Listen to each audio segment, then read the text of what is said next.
guys, it's Nicole. Welcome back to another video. Today I am going to be doing my December TBR, which isn't a ton of books surprisingly, because apparently I don't have a lot of Christmas books. Oops. But anyway, let's get right into the video. The first book I have is 12 Days at Bleakley Manor by Michelle Grape. So, I'm not totally sure what this book is about. I'm not really sure what any of these books are about. I kind of just picked them up because they had something to do with Christmas. But this one, from what I gather, is about two characters named Clara and Ben who both go to spend 12 days at this manor to win a prize of £500 because they're in England and it's 1850.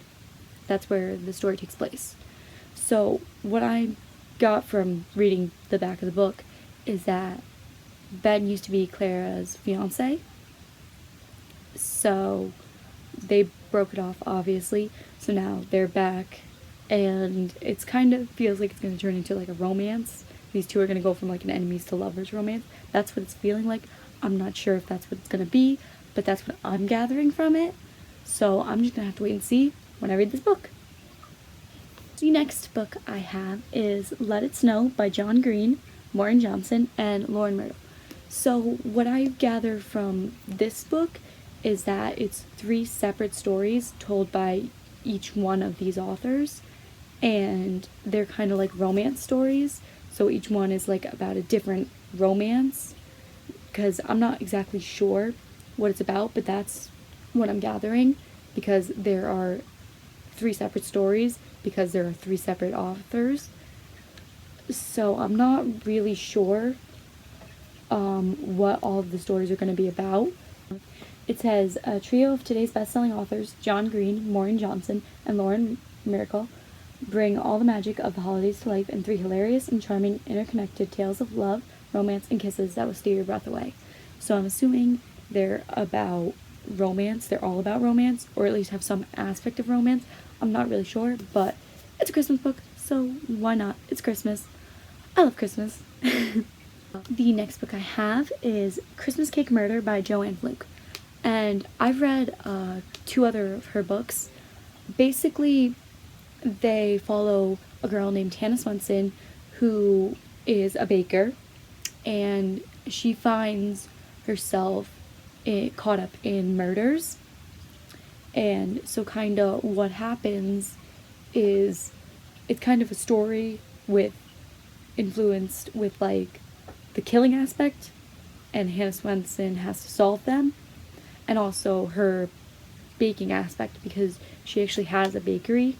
I've only read 2 of them. I haven't read all of them because I know there are so many of them, and I'm not exactly sure what is happening in this one, the specific details, but I do know it follows her, and it will follow a couple other characters that will be introduced in here, because they kind of all follow different characters, but Hannah Swenson is the main character, and it always follows her.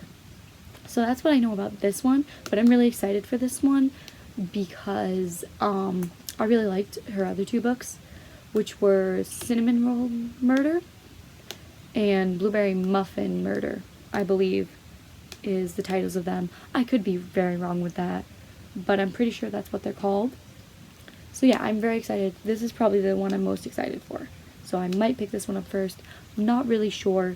I'm still working on my other book that I still haven't finished, because I've been procrastinating, because I'm bad at that. We should know this. So yeah, that's this one.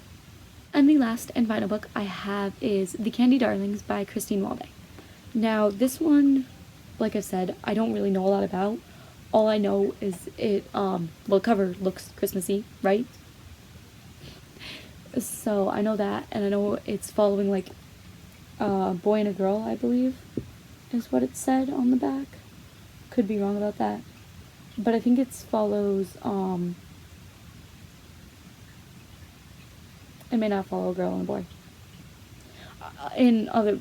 Anyways, it follows 2 characters, and basically it says a bunch of candy themed things. I'm not really sure. All I know from the back is it says like licorice suckers, bubblegum, meltaways, mints, stuff like that. The candy became an obsession between two outcasts, one who only wanted to fit in, the other who knew she never would. So it follows two characters, and it has a lot to do with candy. So it felt kind of Christmassy. It was really the only other Christmassy book I had. So I figured, you know what, I can read it, right? Because we all know I can be a very big procrastinator when it comes to reading, even though I shouldn't be, because it is the last month in the year, and I know I'm not going to accomplish my Goodreads goal, because I'm at 76 books, and my goal was 100, but I'm hoping to at least get these 4 read and finish up the one I'm reading now, and then I'm not sure, I might read other things that aren't so Christmassy. I'm not really sure yet, because, I mean, we all know I have lots of books, and we all know I want to read all of those books, but I am bad with reading books when I don't want to. So that's that. But yeah, that's this book. Alright, so that is that. I'm not really sure if I'm going to read all of them. I'm going to do a December wrap-up, and I'm also going to do an end-of-the-year wrap-up. Kind of something. I have ideas, but I'm not sure what I'm going to do exactly. I know I'm going to do a December wrap-up to recap everything I read, and then I'll probably do some end-of-the-year wrap-up stuff. I'm not really sure. I don't really have it all planned out yet. But that is that. Thank you guys so much for watching. Like, subscribe, and I will see you guys in my next video. Bye!